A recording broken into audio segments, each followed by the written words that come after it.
60, she lost that straightforward vision, and she went from being a painter. She then went to painting with only her her side vision, and then when she lost that, she learned how to do macrame.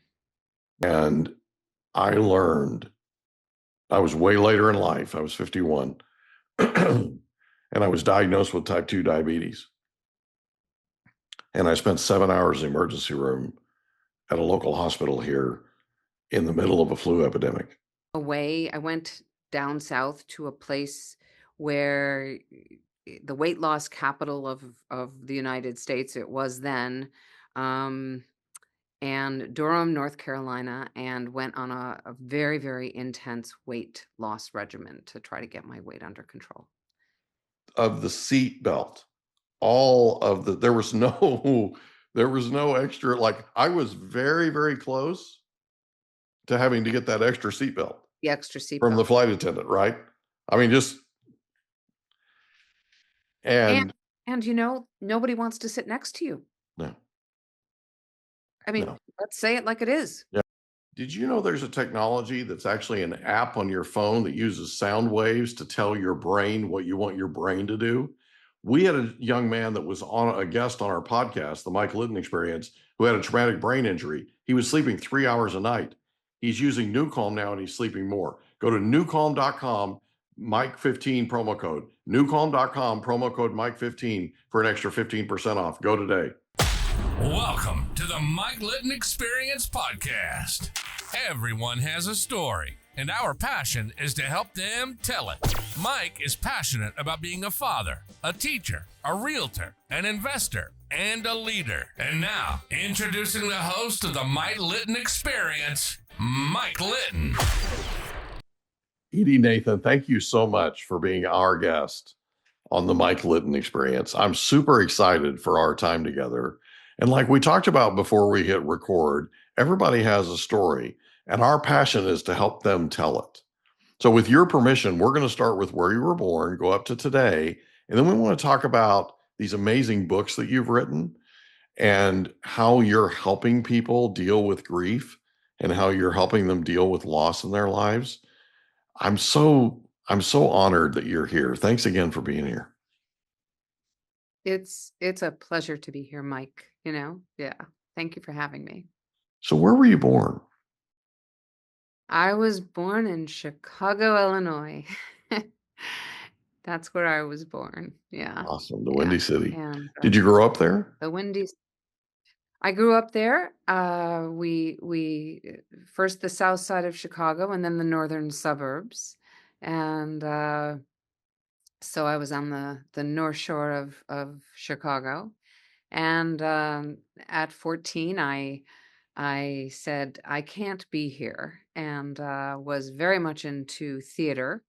And I auditioned at Interlochen Arts Academy, which is in Interlochen, Michigan. Yeah. And it is a music school, but it's also got theater and art, and people don't know that. And it was an amazing, amazing program. And school experience, even though they had us dress in knickers, okay? The girls had to wear blue corduroy knickers, light blue socks, a light blue top, and let me tell you something. I don't care what kind of body type you had, those knickers did not look good. Nothing accentuated anything, right? Nothing. No. Not at all. I would have rather have been a guy having to just wear corduroy pants and a blue shirt, So, yeah. So what was your So favorite thing about growing up in Chicago? Favorite thing.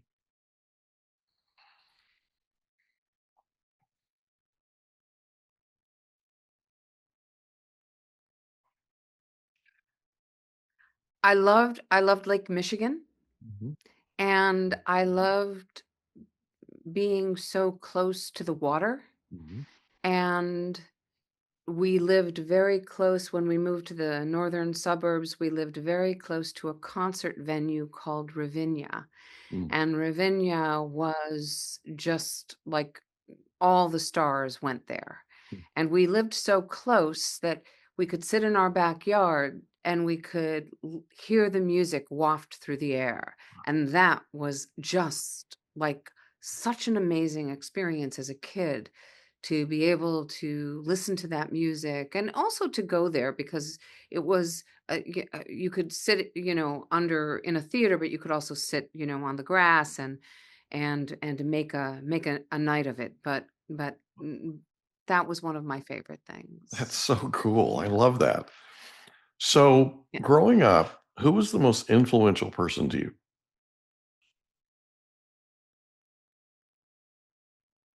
Hmm.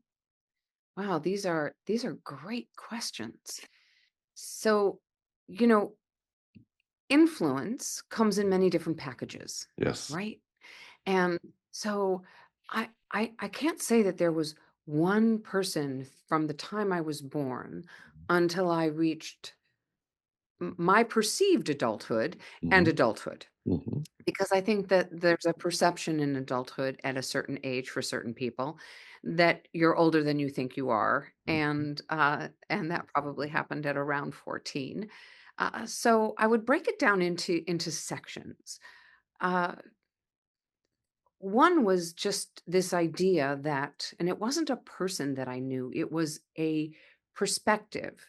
And it was like I felt that I was born with a with Buddha on my shoulder. Mm, And having Buddha on my shoulder allowed me and took me into realms of wanting to help people, help animals, bring them home against my parents' wishes. I didn't label it as that Buddha perspective, Mike, but I realized later in life that it was this I just wanted to take in and care for, and that lasted until I was taught that that wasn't such a good thing, to want to save everybody or bring them home with me because I was always bringing home strays, even at a very young age. mm, I would say from the time I was 5 until probably 14, it was my grandmother. mm, And my grandmother was very influential. Her name was Fanny. mm, And Fanny was an artist and a go-getter, never finished uh, junior high, much less, high school, and married my grandfather and was incredibly tenacious. And her one of her great stories was when he proposed to her and my grandfather, and she didn't like the ring. And she said, "If you're going to marry me, you're going to have to go get something else." And so he left, he returned the ring, and he got something else. And that ring Wow. was left to me. Oh Yeah. my goodness gracious. That is such a cool story. I love that. Isn't that a cool story? Yeah, Grandma that had was some my grandma standards, Fanny. baby. She had some standards, and the funny thing was is that they had a store called the Beverly Tog Shop in Chicago, outside of Chicago, and I don't even know what side, but it was outside of Chicago. And it was like a women's clothing store, and she would take the train, and these are stories, into from Chicago to New York as a buyer, and she'd buy things and then go back home. And so she never wore the ring. She actually pinned it to her lapel or her Oh, clothing because it got in the way. So here she fought for a ring she mhm. never wore. So it Interesting. wasn't about the ring. Yeah. And it was a life lesson. Mhm. It's not about the ring, it's about the standard. It's about having the voice. It's about standing up for what you believe. I And she love this was woman. yeah, oh, she was just great. And she was also an artist and she painted. Mhm, And she had macular degeneration, and if your listeners don't know what that is, you lose your vision looking straight, but you still have your peripheral vision. mm, So at about 60, she lost that straightforward vision, and she went from being a painter. She then went to painting with only her side vision, and then when she lost that, she learned how to do macrame. mm, So here was this woman who was always reinventing herself. mm. Fascinating. Yeah, Absolutely and fascinating. really something. Yeah, she And was very you she's got to like grow up with her as your grandma. That's amazing. yeah, yeah, yeah, and she wasn't so great with her daughter, my mother, Mhm. but my mother probably wished she'd had the grandmother I had as her mother, Oh, guaranteed. Guaranteed. I right? don't recognize Because my my parents. grandmother I don't oh, recognize my right? parents. Those are There not it the people is. that raised me, right? No, no, The no, grandparents to no. my kids. I'm like, who are you people? Who are you? Where Where were were you you? all this, right? Oh no, this is our Right? opportunity to make up. This is That's our right. opportunity That's to right. correct the mistakes of the past. I'm like, okay, okay, great. Wow. Right? I Yeah. know. Yeah. No Yeah, kidding, right? yeah. So Guaranteed. Guaranteed that's my what she mom wanted. guaranteed, guaranteed. So well said, right? And so, like, an example of that, and this is, like, hard to say, but it was true, was my mother went into therapy, and she went to her mother, my grandmother, and said, "You know, Mom, you were a terrible mother." And Mm, my grandmother said, "How could I have been a terrible mother? I was never there."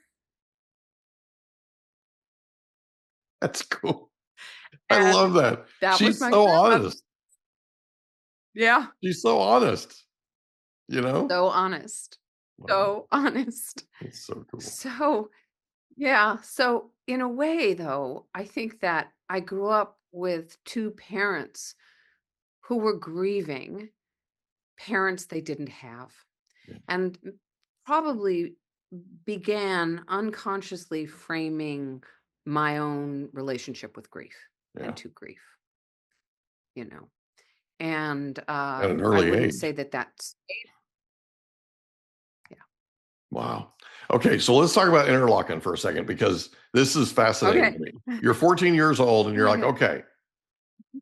I need to be there, right? Yeah. What Yeah. what makes you make that decision? What makes you just go, okay, here we go?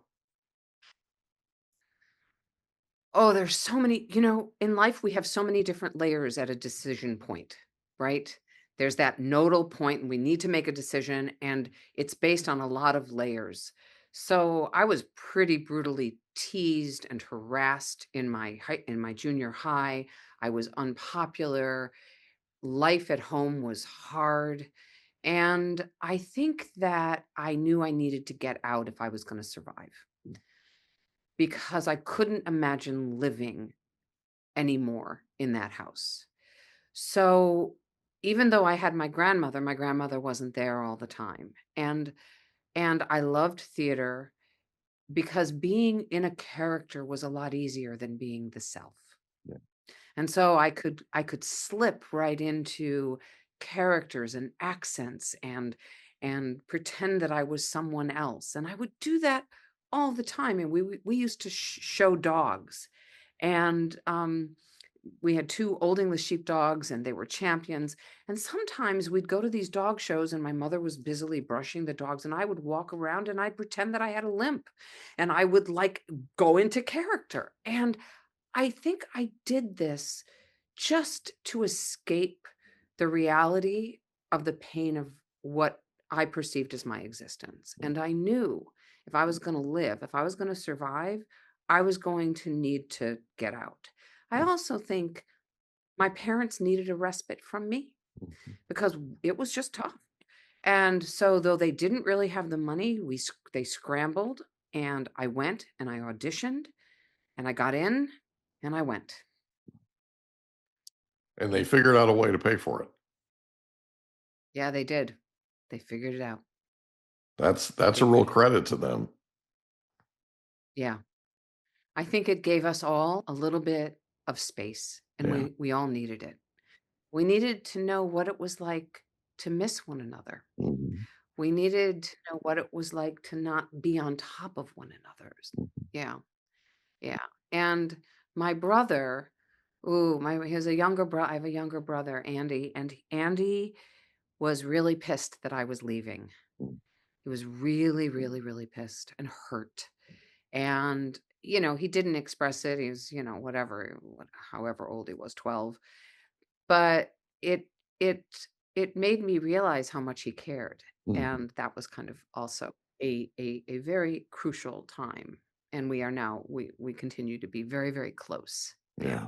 Yeah. Well, it's you were close So back then interlocking is too. great. Yeah. I mean, that's why Yeah, he reacted the way that he did, right? that's Because exactly you right. were Yeah. basically his support mechanism in this sort of dysfunctional situation you guys And grew I up in. didn't know it. Yeah. Yeah. But he get it the way I got it.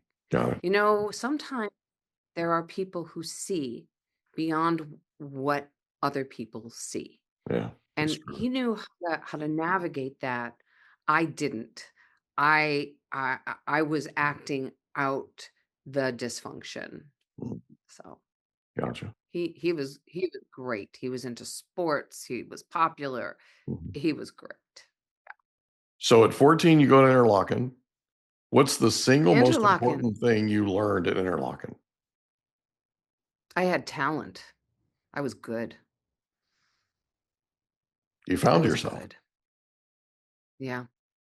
And then I left Interlaken because I realized I could, if I went back to my hometown, I could graduate from high school early Mhm. because of all the credits I had accrued. And Right. I left Interlaken. I went back to my high school. I graduated, and then I left. Where'd you I go? Yeah. Ugh, this is a kind of a darker place. So um over the years, I had put on a lot of weight. And by the time I was 17, I was 220 pounds, Mm. and my blood pressure was out of whack. And so my doctor basically said to me, "You're killing yourself."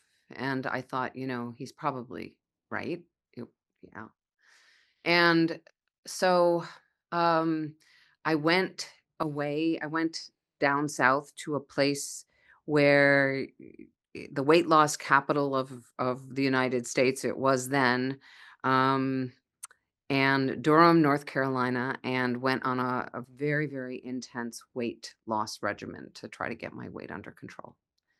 And that's where I went. And so when I entered college, the next year, my weight was much more under control. What do you think So, caused you to gain weight? well, what is emotional eating about, right? Mhm. It's about trying to protect the self, trying to swallow the emotions. And Mhm. there were a lot of emotions, there was a history of certainly um, watching verbal mistreatment, having silences, and being this is my term actually that I have created, that um, being a survivalist of a sexually traumatic predatory event Mm. that happened when I was 9. And so I think that all of that kind of came tumbling in. And as a result, food became the outlet to just have something to comfort myself. Mm. And weight, you'll find that there are a fair amount of people who will protect themselves and it's not even conscious necessarily, but food becomes the protector, it becomes the soother, it becomes almost an advocate, like it can't hurt me the way other people have. Okay. Yeah. So when you came back from Interlochen to high school, Yeah. what was the single most important thing you learned in returning to high school? I had talent because I went and I auditioned for the big show, and the woman, the theater, um, the head of the theater department, Barbara Greener, she was amazing, amazing, amazing, amazing. Some pretty famous people came out of that school. And she was like, "Where did you get that voice?" And I don't sing. It was just my speaking voice. And it was like, phew, wow, that was like pretty cool to come back having left there as a freshman, and now I was a senior, and I got the lead in the show. So do you think it was confidence that you gained from Interlaken? Totally. A confidence, a sense of self, and a sense that I had a voice. And even though I was really overweight at the time, that my weight was not getting in the way of my voice, of my sense of I can do this. And it was really a a moment that forever changed me. It's, that Joseph Campbell, like you can't go back and it forever changes you. It began that journey, the hero's journey, Yeah. for sure. So in Durham, North Carolina, you go Mm, through a regiment, I do. and it's a life-changing regiment, right? It It's is. diet, it's exercise, it's okay. Talk about talk about that experience. Talk about how that helped to shape who you are today. Well, I was one of the youngest people there. And there were people there who were massively overweight, 600 pounds, 500 pounds. I certainly was not in that realm. Right. So for the first time, I was feeling pretty thin. I mean, they were Mhm. wishing they could be my size. So, Yeah, by comparison, right? right. Yeah. Yeah. So I never kind of had that experience. And what was pretty amazing for me was that I could be in that environment and fend for myself and learn how to navigate. Now, I don't know, frankly, if I had a daughter who was 17 years old, if I would have just like let her just be there, but there I was on my own. And I, stayed in an apartment and it was really something. It was something. It was really a big deal and it was a gift. And I saw it as a gift. And it forever changed my perspective on my weight and the realization that anybody can lose weight. How do you keep it off is really the essence of the question. And it will continue to come on and it will continue to be something that you have to fight unless you're willing to actually deal with the reasons you're eating. Mind if I share something with you? Please, this I would really appreciate it. I lost 162 pounds, Wow. and I learned I was way later in life. I was 51, and I was diagnosed with type 2 diabetes. And I spent 7 hours in the emergency room at a local hospital here in the middle of a flu epidemic. And it was a flu strain that was killing people. It was one of the most deadly ever. And it was into 2017, beginning 2018. And what I discovered was I had some addictions. I had some addictions to food. What I also found was I had a tape running in my head, looping in my head, that it turned out was a whole bunch of me lying to myself, a whole bunch of me being in denial, a whole bunch of me not being willing to face reality. And that's sort of the seeking the food thing, right? Yeah. It's sort of a massive combination. I was over 400 pounds. I had a 50+ inch waist, and the 162 that I quote is actually much more than that, but it's the only amount that I have that I can document because I had a scale at home that when I got to be 350 or more, gave me an error message. Well, I had an error message for a couple of years. Okay. And at one point, I ended up visiting a place that ships engine blocks, and there was a cargo scale that went up to 1,000 pounds. And so I got on that scale and I weighed 378 that day. Now I know that I gained weight since then. I know, so I know I was well over 400 pounds. The thing is, and we all have to get here, right? You get to a place to where you're just not going to take it anymore. You're not going to do this anymore to yourself. You're going to, right? But one of the things that happened was it became a revelatory situation for me in that I learned a lot about me, and I learned a lot about sort of the lie that I'd been telling myself for all these years. And I stopped the lie. And one of the things that I knew was that if I didn't change that narrative, if I didn't change that tape, that loop that was happening, that tape that was on loop in my head, I was not going to get better. And the doctors were telling me I was going to die early. I wasn't going to be there to walk my daughter down the aisle. I wasn't going to be there to see my son have his first kid. I wasn't, that type, right? And so it was a real, honest to goodness journey for me that showed me what I was made of in a way that I sort of knew I could do it, but I proved it myself. I proved it to myself, right? And since then, I've been maintaining ever since, right?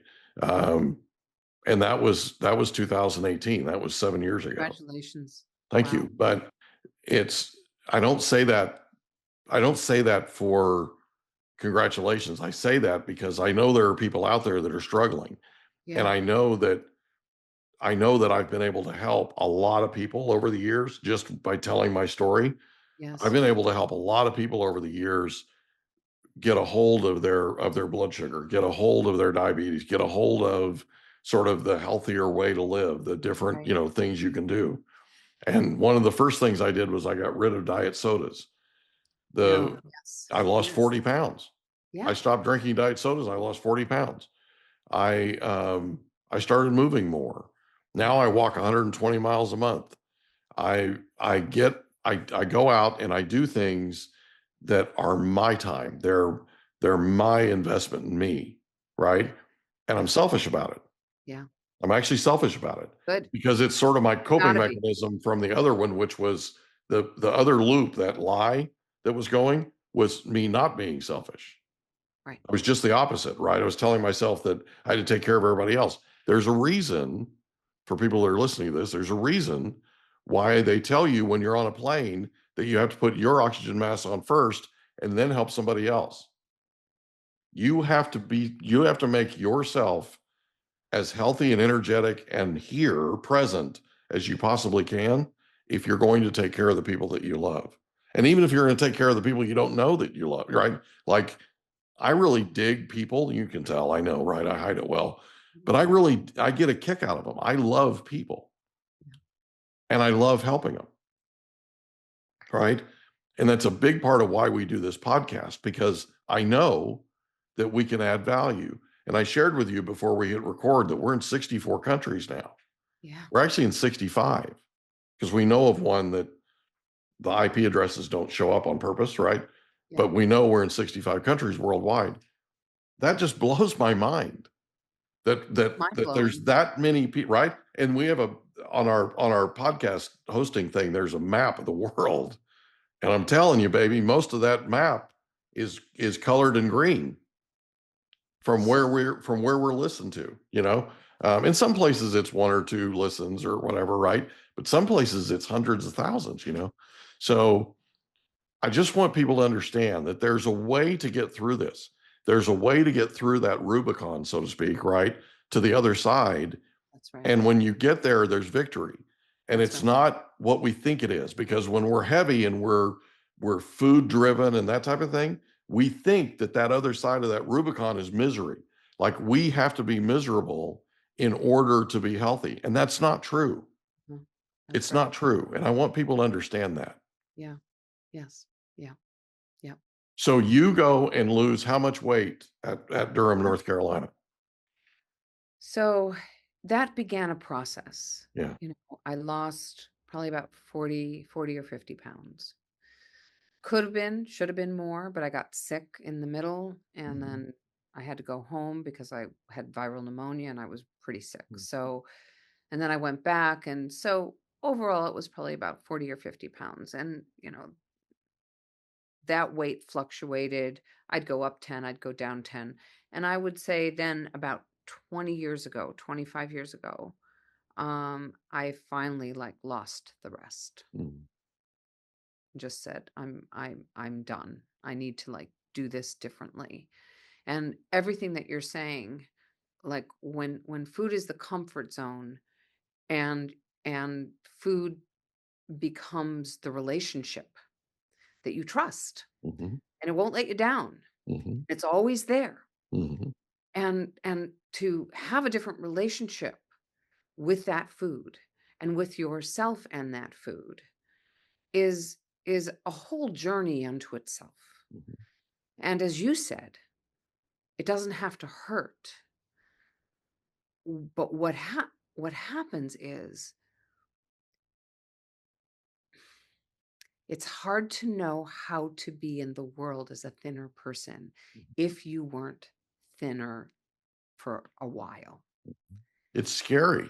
It is terrifying. It is, because Terrifying. it's a change. It's a change, right? That's And right. most people don't like change. No, no, Right? no, most people don't like change. Yeah. That's exactly right. And so I was used to going into a store and being ignored. Mhm. I was used to not getting attention. And when I lost weight, I'll never forget my mom when I lost the weight at first. Initially, she's like, I had no idea you had cheekbones. Mhm. Yeah. And I was like, yeah, they were there. And it was like, oh my God, I go into a store and all of a sudden attention is being paid and I didn't know what size I was. And that body dysmorphia of I don't know what size I am and still walking through New York City turnstiles sideways because I thought I couldn't fit in going straight forward. And so the way that you navigate, I navigated, I think you navigated the world was as that bigger person. And then how do you learn?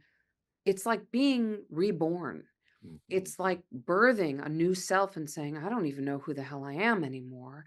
And I don't know what to do with attention. I remember that when I was really overweight, there was this one pair of pants that I could wear, and they were gray. And when I lost the weight, I said, I am never wearing gray pants again because gray just reminded me of, Trigger. Yeah. yeah, Yeah. right? So, so, but I had to get used to like attention, what to do with attention, how to, how to navigate being able to say, I need to take a time out and away, and how to also learn about my hunger. Mhm. And this, I haven't written this book yet, but it's percolating. You know how that sometimes happens. Mhm. And this book is about the hunger zones. Am I Mhm. hunger in my head? Am I hunger in my throat? Am I hungry in my heart? Am I hungry in my gut, like where your tummy, like am I hungry in my feet? Like I want to run, but I don't or I can't. Mhm. And that each of these areas, that is where I started to say to myself, okay, so I really want food right now, but am I feeding my brain? Am I feeding my throat? What am I not saying? Am I feeding my heart? Am I lonely or am I afraid? Am I feeding like my gut, like I am hungry, Mhm. or am I feeding my fear that I'm here, but I don't want to be here, so instead I'm gonna eat, and that helped me break it down for myself. And I only ate when I was hungry in my belly. Mhm. And that took a ton to get there, Oh, right? forget it. Yes. What Yes. people don't understand is what it takes to get to that place, because That's you have to evolve. Again, change, right? You right. have to evolve, and you That's have to get to a place to where you have a conversation with yourself about, okay, what are my priorities in life, that's right. right? What That's is right. it exactly that's the most important to me? That's right. That's it. And you mentioned the not knowing what size you were and people started paying attention and all that kind of thing. I I rode in an airplane seat, and both sides of me didn't have to squeeze in the seat. What an experience, huh? It was insane. Yeah. It was like being a different person in a different body, in a different, like, I don't even know how to explain it. It was like, this is so surreal. I literally got to a place to where I would use all of the seat belt, there was no there was no extra, like I was very, very close to having to get that extra seat belt The extra from the seatbelt. flight attendant, right? I mean, just And and nobody wants to sit next to you. no, I mean, no, let's say it like it is. yeah, it's true. It's And absolutely true. it's not based on gender And either. what's interesting is now they want to sit next to you. Now they want to know who you are. Now they're interested in, How they look at you. They look yeah, you in the eye, right? It's right? like, all of a sudden you become this person that they want to talk to versus this ogre that they'd rather not be around. Yeah, and you're met with disgust. Yeah. You're met with disgust, a disgusted look, and a look of judgment, like, why can't you control yourself? Yeah.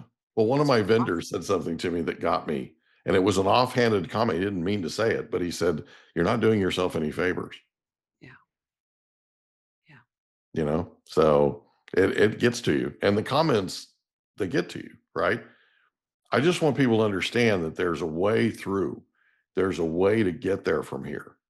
yes. And sometimes it's just sheer determination. Sometimes it's just, I'm not going to accept anything less. Sometimes it's, like your grandma's standard, right?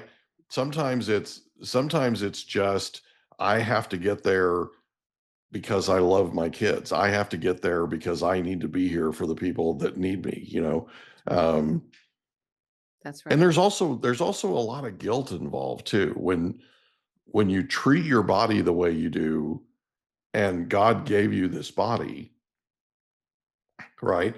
And you're sort of putting it through HE double hockey sticks, right? It's there's guilt involved. There's a certain amount anyway. I just want people to understand there's hope, and you can get there from here. It absolutely can be done. Does it take determination? Yes. Does it take pain? Yes. Does it take, it's not as painful as you think it's going to be, because there's another part of it too that nobody talks about, and that's how unbelievably amazing you feel, right? Because you have That's right. energy now. That's You're not falling that's asleep right. every little bit. You're not, you're not, you don't have like chronic fatigue type stuff going on. you No, you have don't have sleep apnea. you have energy. How about But you that? have energy. You have the capability of going out and tackling the day, right? And you Completely. don't feel like you're dragging yourself the entire No, time. that's right. Your So concentration is better, your learning is yeah, better, your ability to, exercise is better, you know? it's hard to understand that though when you're on the other side, right? When It you're is. on the other side and you're looking at it, it's hard for you to grasp that. But I want people to understand, for those of us that are on this side of it, it's worth the struggle. You can do it, right? Yes, And you it's and can. it's not what you think. Like, people who haven't lost a lot of weight in their lives people fear what they don't know the most, That's right. right? And what I Then would they write a story, just exactly like you what were talking about writing a yeah, story. It's yeah, okay. I'm gonna be the one that it doesn't really matter yeah, for, yeah. right? But I would encourage them to just take the first step. Even if it's just go outside and walk around the block, right? Get some sun on your face.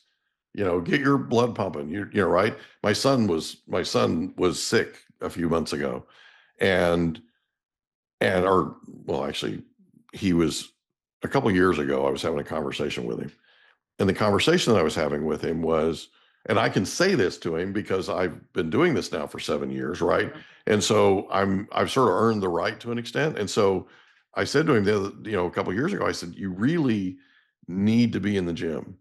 You need to be lifting weights. A big part of you building up your immune system, if you're tired of being sick all the time, all that kind of stuff. And I think he said something to me about, it seems like I catch everything. I said, well, if you want to build your immune system up, get in the gym and start lifting weights. Well, last Thanksgiving, he's at my mom's house and we're moving furniture around. Okay. Because my mom invited a bunch of people and she didn't have enough seats. So we're moving furniture around the house. My daughter looks at him and goes, look at him. He's yoked. look at those veins, look at those muscles, right? And my son was embarrassed. Like he was actually embarrassed about the fact that his little sister was like, "Oh my goodness, you look amazing," right? Uh-huh. Uh-huh. And she's like, "What have you been doing?" And all he did was turn around and look at me. It's my fault, Sweet. right? I love it. So a few months ago, he got this respiratory stuff that's going around. And I said, "Okay, how much walking are you doing? How much cardio are you doing?" I said, "I know you're going to the gym. And he said, "Well, I haven't." I said, "Okay, right now, as soon as you hang up with me, go outside, go for a walk, breathe deep. Okay. Yeah, Because your lungs are being attacked by this stuff. Your body needs to send a signal to itself that it's time to heal. You need absolutely. that capacity, that lung capacity. So you tell your brain that you need that lung capacity through your actions and get it to heal you." And he started getting better. He started feeling better, and now he walks every day, right? So And good. so, it's about your habits, and it's about what you're doing, that's sort of this yin and this yang, right? That's right. That's You right. want bigger muscles, you have to go lift, Yeah. right? If you want a better immune system, you got to go lift. You got to go get in the gym. So, anyway, that's my thing. And I'm so glad that we had an opportunity to pass this along. So, can you talk for just a second about you wrote a book a few years ago on grief. I did. You've now written another one that came out this It's last not year. out. It's not out yet. The second one, we're in the process of shopping it around to publishers. Notes to self? No, oh, so notes to self. Actually, that is new. It's a journal. So notes to self that is true. I don't even think of that as a book. I think of it as a journal. But you're absolutely right. That's okay. I'm rapidly becoming one of your biggest fans, so I'll just be over here cheering you Thank on, you. I right? appreciate it. Right? Yeah. So, the book that you wrote about grief, Yeah. what propelled you to do this? What was it that moved you? Because there are people that are listening to this that are thinking about writing a book, and hopefully we inspire them to go forward, right? And take that Absolutely. first step and then the second Sure. step. Yeah. What was it that compelled you to do this? Because obviously you have to have something happening where you have to get the word out. Earlier in the conversation, you and I were talking about the people in my life and the experiences, and I shared that there was just a lot of grief around. I think somehow, like e- even on my chart, like there's just grief, there's just like loss in my natal chart. And I th- I think of grief as a yearning for something you can't get, Mhm. a yearning or a hunger for something you've lost and can't replace. And there were a lot of those moments in my life, but it wasn't until I was 27 and I lost my partner. We had only been together for 2 years and he died. And I was in the theater and I was going to go into corporate training and I was going to continue to audition. And when he died, I was 27 and I thought, okay, I'm just going to like find a place, a group somewhere I can talk about this. And there was nowhere. Mm. And there was nowhere for a lot of different reasons, but mainly because I was 27 and not 60 or 70 or 80 having lost a partner. Right. And the responses to me in the groups were, well, you're young, you'll find somebody else. That was not the right response. And from that moment forward, I said, okay, I am going to switch everything around. I got out of theater. I went back to school and got a couple of master's degrees and said, I'm going to write a book on grief. And I'm going to write a book not just on the losses of a loved one, but the losses that we have in life, Mhm. which is why the book is It's Grief, the dance of self-discovery through trauma and loss. Mhm. Because we experience trauma, I referred to that early on. We experience that traumatic imprint and we experience loss, the losses that we know somewhere along the line we're going to experience. We lose a grandparent, we lose an animal, we also have what Ken Doka talks about, disenfranchised grief, which is grief that society may not think of as a valid grief, but it's grief nonetheless. Loss of a home, loss of a job, loss of a limb, loss of a life that doesn't thrive because of neglect or a bad first sexual experience or menopause or medication that causes one's sexual self to be completely depleted.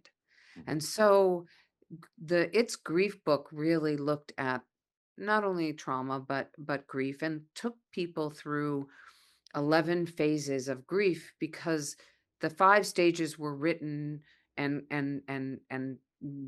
beautifully expressed by a woman who was researching what was going on for people who were dying, not for people who were living with their grief.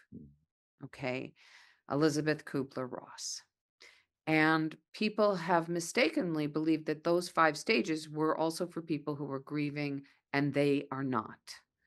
Because when the last stage of her 5 stages is acceptance, don't tell me that I need to accept that my partner died. I need to integrate it. I need to find a way. There's not even closure, because closure means that it's over. No, how am I going to partner with it? How am I going to learn how it's going to frame and impact my life? And how am I going to walk with it? And that's why it's a dance. And sometimes that dance is jagged and I'm doing the twist, and sometimes it's the waltz, and it's nice and it's okay. We're going to take a break. When we come back, we're going to talk about those dances and specifically how you go about integrating that loss into your life. We'll be right back. Did you know there's an app that has no side effects that allows you to use sound waves to tell your brain what you want it to do?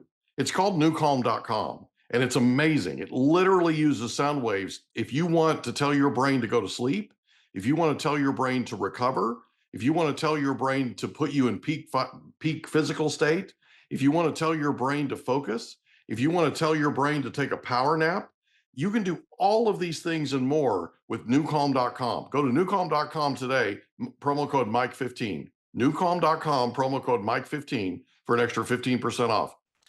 So we're back. We're back with Edy Nathan, and we're talking about grief, and we're talking about the fact that there used to be 5. We're talking about her book, It's Grief. And there used to be 5, there were 5, right, stages of grief, and actually there's 11. So you went back to school, earned a couple of master's degrees after you lost your partner at 27, and you learned a lot about grief and a lot about grieving, right? And specifically how to integrate it into your life. Talk about the 11 stages and specifically how you go about integrating that into your life. So I call them phases and not stages. Okay. And I'll tell you and your audience why. Because I think of a stage as having a very precise beginning, middle, and end. Right. That's what I think of as a stage. Right. A phase to me has much more movement.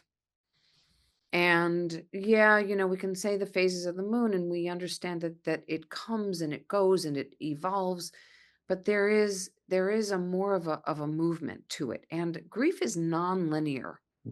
The stages that Elizabeth Kubler-Ross talked about for the dying, and they still remain. They are sacrosanct. They still remain. People who are dying will go through those 5 stages. There will be denial, and hopefully they get to that last stage, which is acceptance, so that they can find a little more internal peace. When you are grieving, though, acceptance and closure are just like, no, I can't go there. And I had to find within myself what was going on. And it's nonlinear. So it's not like I'm going to move from what I call the emotional armor phase, which is the first phase. And I'll talk about that in a moment. And then I go into all of the different phases and they follow up. I go from 1 to 2 to 3 to 4.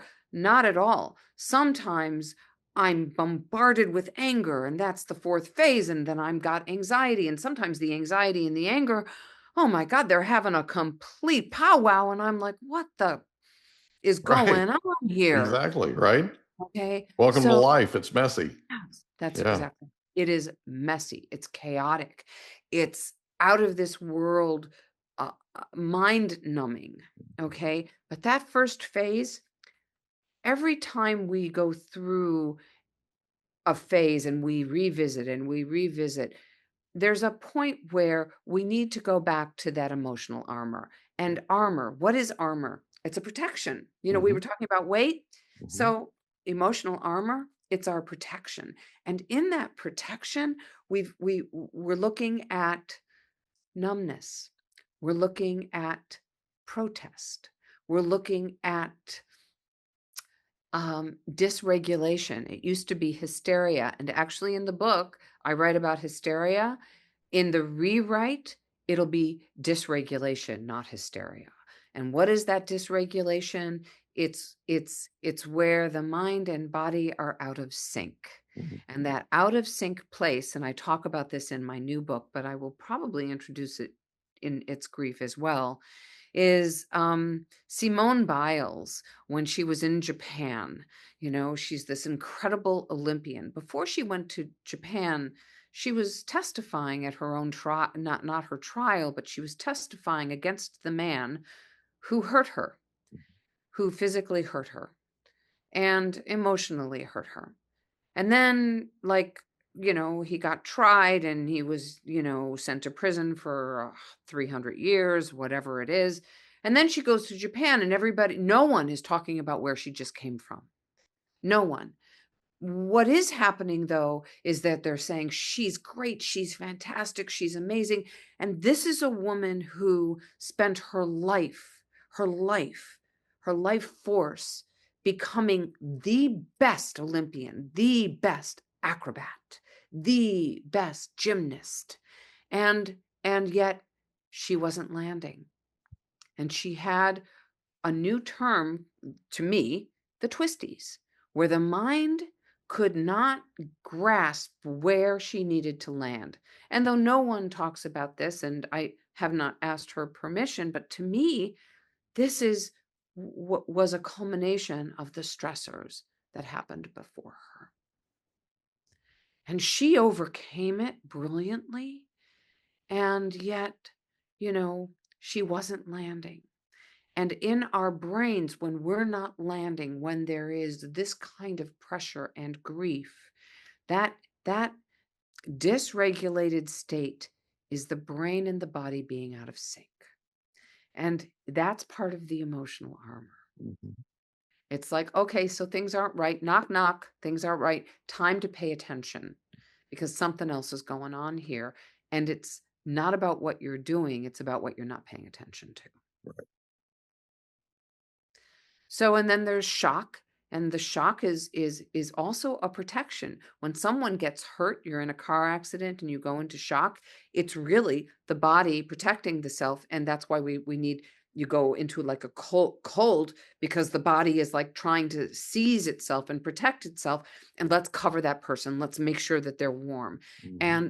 And so this is all part of the emotional armor. Every time there's a new place, a new position, a new growth, I think that we go back to the emotional armor for a respite.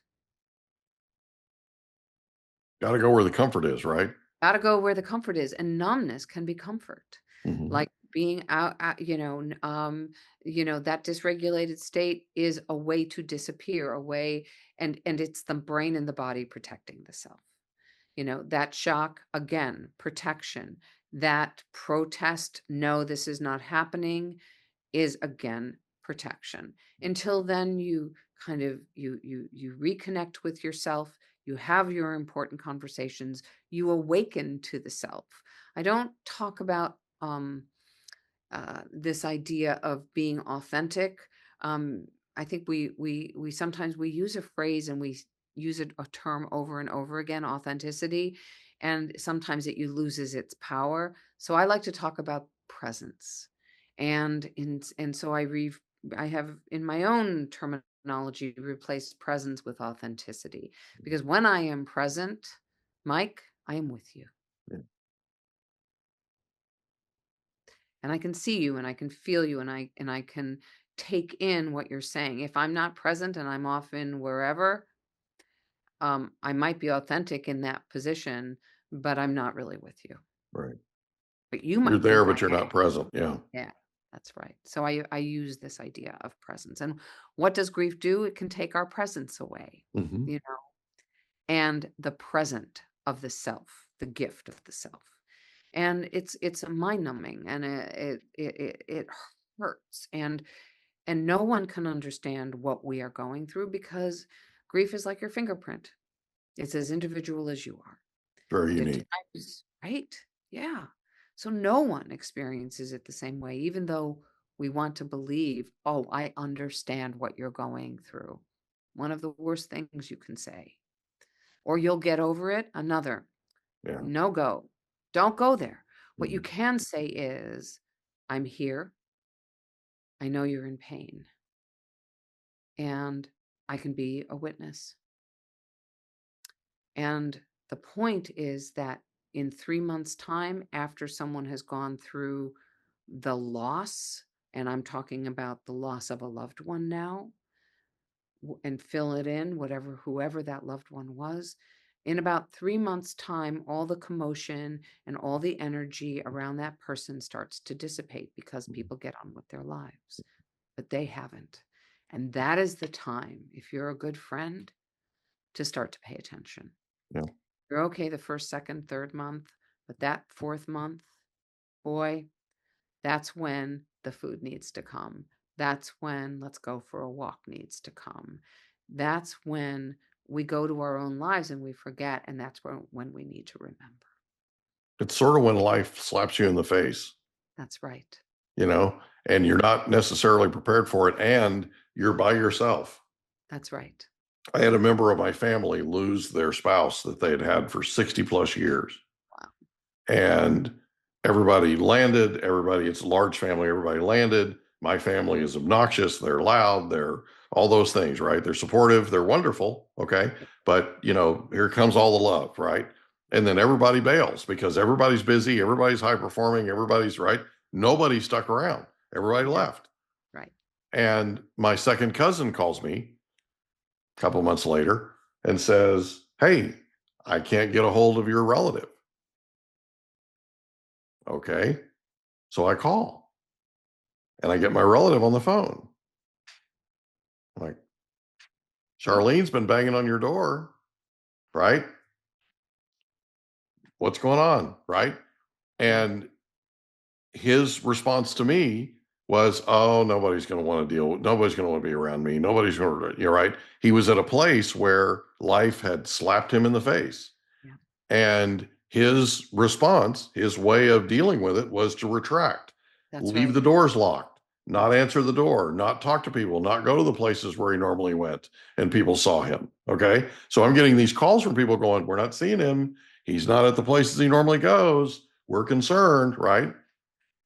So Charlene is calling him, banging on his door and calling him because she's worried about him, but also because she's married into a family who has a matriarch who lost her husband. Mm. And she thinks that my relative and this matriarch would get along. So she's trying to set up dinner for them. Okay.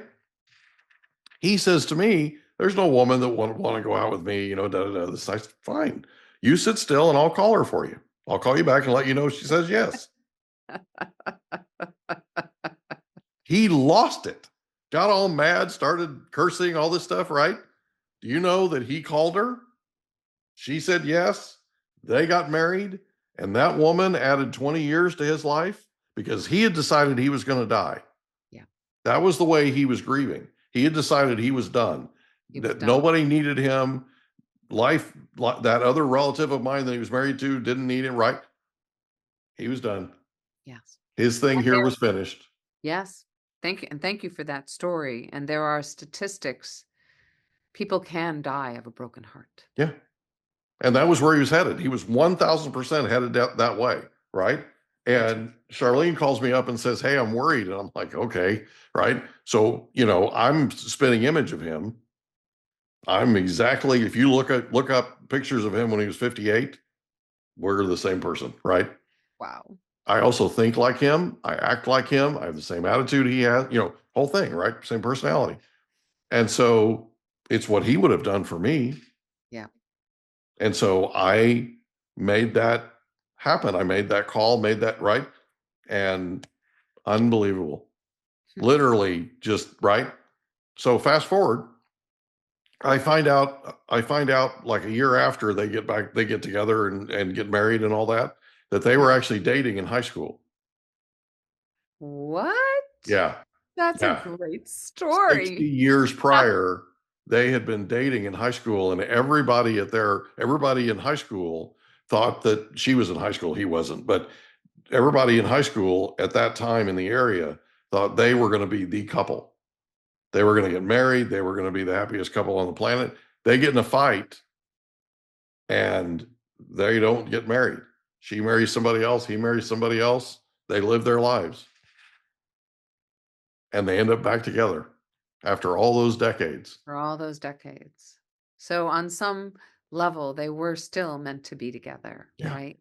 Yeah. Yeah. Thank you for that story. It is a reminder that we never know what's going to happen, True. right? And that grief is also one of our greatest teachers, Mhm. right? And so here, he was your uncle was given another 20 years, Mhm. and he was able to rekindle a love that had been lost. And so did she. She was able to rekindle a love. And that's just a gorgeous story, Amazing. right? Yeah. Absolutely amazing. And I think the most important thing you said today is grief is a teacher. Yeah. It is. We need to embrace it, That's right? right. We need to embrace it as an educational experience. If That's we right. do that, getting through those 11 phases is something we can do in a more healthy way. Absolutely. And the phases um are alive. Mhm. Okay. So my last phase is grace. And that means that you continue to meet your grief with grace. Mhm. You continue, and I don't mean it in a religious way. I mean it like, oh, there you are. Here you are. I walk around, especially when I travel. I carry my partner's Timex watch, and it's a winding watch. Mhm. And when I'm about to get onto a plane or I'm gonna be presenting, I wind the watch and I hear it tick. Mhm. And I am transported to seeing that Timex watch on his wrist. And is it that I'm holding on to something? Yes, a memory of him for sure. Does it mean that my life hasn't continued? Not at all. But it means that I still get to have something very precious. And sometimes people think I have to get rid of everything. And I'm not of my beloveds, and I don't believe that. I think you hold on to one or two things, and they are your precious touch points. And do I share my story with my present husband? Absolutely. Does he hear me talk about that partner? Absolutely. And so Paul is alive in what I do, and I'm paying the love that I had for him and that he had for me. I'm paying it forward. And I'm paying it forward by talking about this, by making it more available rather than saying, let's not talk about this, or let's just keep it into a narrow sphere. No, this is big. It is broad. And the more we push it away, the bigger it gets, like Mhm. any good anxiety. If we look at anxiety and we say, okay, you know what? Go away, go away, go away. It says, oh no, I'm going to keep knocking. I'm going to keep knocking. But if we say, okay, I'm going to learn about you because there's a reason I'm experiencing you. And usually it's because of anger. And when anger is not expressed, that anxiety, it loves to knock on that door and says, I'm not leaving until you deal with your anger. When you start to deal with the anger, guess what happens? The anxiety quiets. That's it. That's it. And, you know, the Timex watch is a connection, It is. right? And you're Yeah, living your life in honor of him. that's right. That's a I'm big paying deal. it forward. You bet. That's a big deal. Yeah. Yeah. And I don't find it creepy. I love it because he was one of my greatest teachers Mhm. because he taught me about love Yeah. and he taught me that I was worthy of being loved. So, That's awesome. yeah, So, do you want to talk about this book that's coming up? Or I can would. you talk about this book that's coming up? I can absolutely talk about it. There was just a little speck on my computer here and I had to get it off because it was really bugging me. So, Right. sorry for the fingerprint there. It's okay. So, yeah, so this new book is you and your listeners heard me talk about sexually traumatic predatory events. Mhm. And being a sex therapist and a therapist who works with grief and trauma and that traumatic imprint, which actually that is Freud's term, believe it or not, all the way back when he was writing and being brilliant and people liked him and then didn't like him. This traumatic imprint of his is very, very important um, because it allows us to understand what when people are hurting as a result of something that happened to them without their permission. Mhm. And that's really what this new book is about. So the working title is Dare to Live. Liberate the self from sexually traumatic events and thrive. Oh, I love it. I love it. Okay. Will you come back on and we'll talk about that book when it's I ready? would love to. Let me just give you a little bit, which is I have something. People who go through what we're just talking about feel imprisoned and Mhm. stuck. Mhm. They feel imprisoned and they feel stuck. And oftentimes they feel as if they're held hostage by the event or the experience. What I have created is something called the Liberation Protocol. Mhm. And that Liberation Protocol, and this is the teaser, are actually hostage negotiation strategies. Wow. And that's where I'm going to leave you. I like it. Thank you. I like it. This is cool. I can't wait to have you back on. Thank Edie you. I Nathan, can't thank you wait. so much for being our guest on the Mike Litton Experience. This has been a blast. Mike, thank you so much for having me. Can I ask you a question? Did you know that there's a technology that uses sound waves that'll tell your brain what to do? There literally is. It's called newcalm.com. It can tell your brain to heal, tell your brain to sleep, tell your brain to do all kinds of things. It can get you fired up. It can be a pre-workout. Newcalm.com. And the promo code is Mike15. Newcalm.com, promo code Mike15 for an extra 15% off. Go today. And that's a wrap. Another episode of the Mike Litton Experience in the books. Reach out to Mike on Instagram at the Mike Litton Experience.